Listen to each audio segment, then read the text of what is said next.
의대가 무너졌다는 표현은 다소 과장된 표현일지도 모릅니다.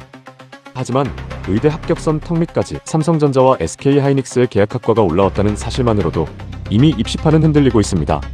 솔직히 말도 안 되는 뉴스라고 느껴지시죠? 수십 년 동안 대한민국 최상위권 수험생들의 목적지는 거의 정해져 있었습니다. 두말하면 입 아플 정도로 무조건이 되었습니다. 그런데 지금은 반도체 계약 학과가 그 자리를 위협하고 있습니다. 단순히 취업이 잘 되는 학과가 아닙니다. 입학 순간부터 장학금과 채용 연계와 커리어 보장이 따라오는 자본이 직접 인재를 사들이는 구조입니다. 중요한 건 이 변화가 일시적 유행이 아니라는 점입니다. 학생들이 갑자기 마음을 바꾼 것이 아닙니다. 기업이 사람을 보는 방식이 바뀌었고 그에 따라 인재 이동 경로가 달라진 것입니다. 의대가 여전히 강력한 선택지인 것은 맞습니다. 하지만 이제는 의사 면허만이 안정과 보상의 유일한 상징이 아닙니다. 반도체 산업은 장기 성장성과 고액 보상과 글로벌 확장성을 동시에 제시하고 있습니다. 상위권 두뇌가 그쪽으로 움직이기 시작했다는 건 한국 사회가 가장 비싸게 사는 인재의 기준이 바뀌고 있다는 뜻입니다. 여기서 의문이 들 겁니다. 왜 하필 지금 이 타이밍일까요? 많고 많은 업계 중에 왜 하필 반도체일까요? 그리고 이 흐름은 어디까지 이어질 수 있을까요? 흔한 입시 뉴스에서 그칠 소식이 아니니 집중해주세요. 자본이 인재를 어디로 재배치하는지 보여주는 가장 선명한 신호입니다. 의대의 철옹성의 계약학과가 올라탔다면 그건 단순한 숫자의 변화가 아니라 대한민국의 미래가 어느 산업에 더 큰 값을 매기기 시작했는지를 보여주는 장면입니다. 의대는 여전히 강한 선택지입니다. 하지만 지금 수험생과 학부모가 보는 기준은 예전과 다릅니다. 의대는 긴 수련 기간과 높은 진입 장벽을 넘어야 하고 실제로 의사가 되기까지 들어가는 시간과 비용도 적지 않습니다. 반면 반도체 계약학과는 입학과 동시에 장학금과 채용 연계가 붙고 졸업 후 진로도 훨씬 빠르게 열립니다. 의대가 상징 자산이라면 계약학과는 실질 현금 흐름에 가깝습니다.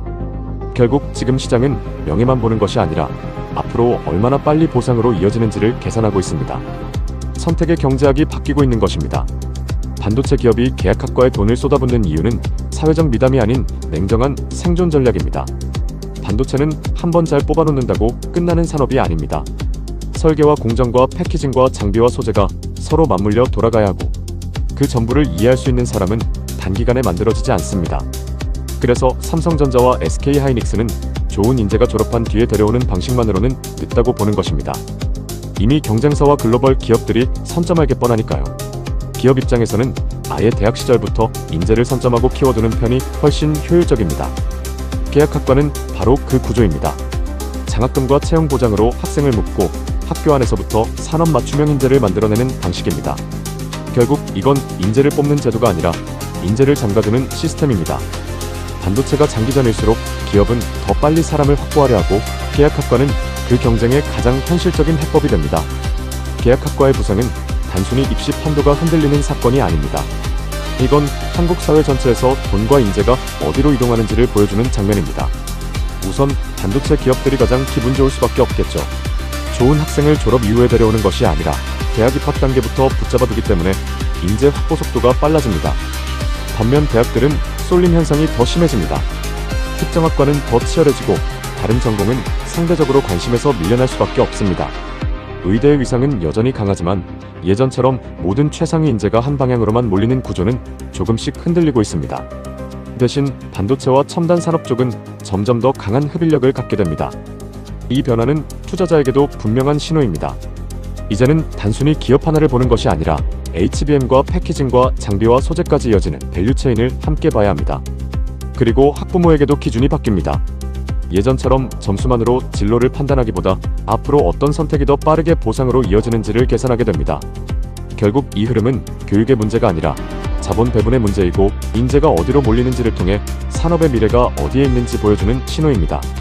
아직은 의대의 위상이 무너졌다고 단정하기는 어렵습니다. 다만 분명한 것은 인재가 움직이는 기준이 예전보다 훨씬 복합적으로 바뀌고 있다는 점입니다. 과거에는 명문대 의대라는 한 줄이 거의 모든 판단을 압도했습니다. 그러나 지금은 진입 난이도와 수련 기간과 보상 속도와 산업 성장성까지 함께 계산됩니다.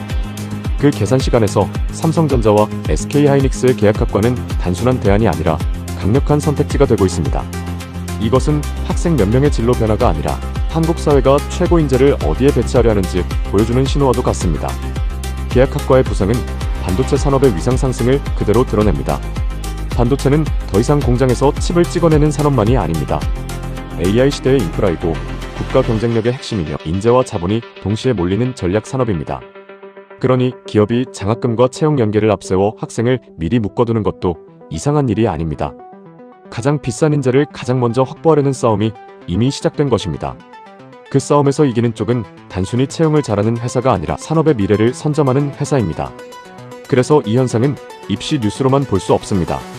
대학 입학선이 바뀌는 장면 뒤에는 산업의 권력이 이동하고 있고 자본의 관심이 옮겨가고 있고 부모와 학생의 선택 기준도 바뀌고 있습니다. 이제 질문은 더 근본적입니다.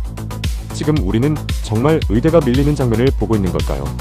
아니면 반도체가 의대를 위협할 정도로 커졌다는 장면을 보고 있는 걸까요? 더 나아가 한국 사회는 앞으로 어떤 산업에 최고 인재를 몰아줄 것인가? 그리고 그 흐름은 누구에게는 기회가 되고 누구에게는 소외가 되는가? 결국 이 뉴스는 입시가 아니라 대한민국 인재 시장이 어디로 향하는지를 묻는 질문으로 읽어야 합니다. 끝으로 구독, 좋아요, 알림 설정, 하이프 한 번씩 부탁드리며 마치겠습니다. 이 영상과 관련한 여러분의 생각을 자유롭게 댓글로 남겨주세요. 여러분의 소중한 참여가 모여 영상 제작에 큰 도움이 됩니다. 경제의 흐름을 꿰뚫는 날카로운 해석 이플로우였습니다. 시청해주셔서 감사합니다.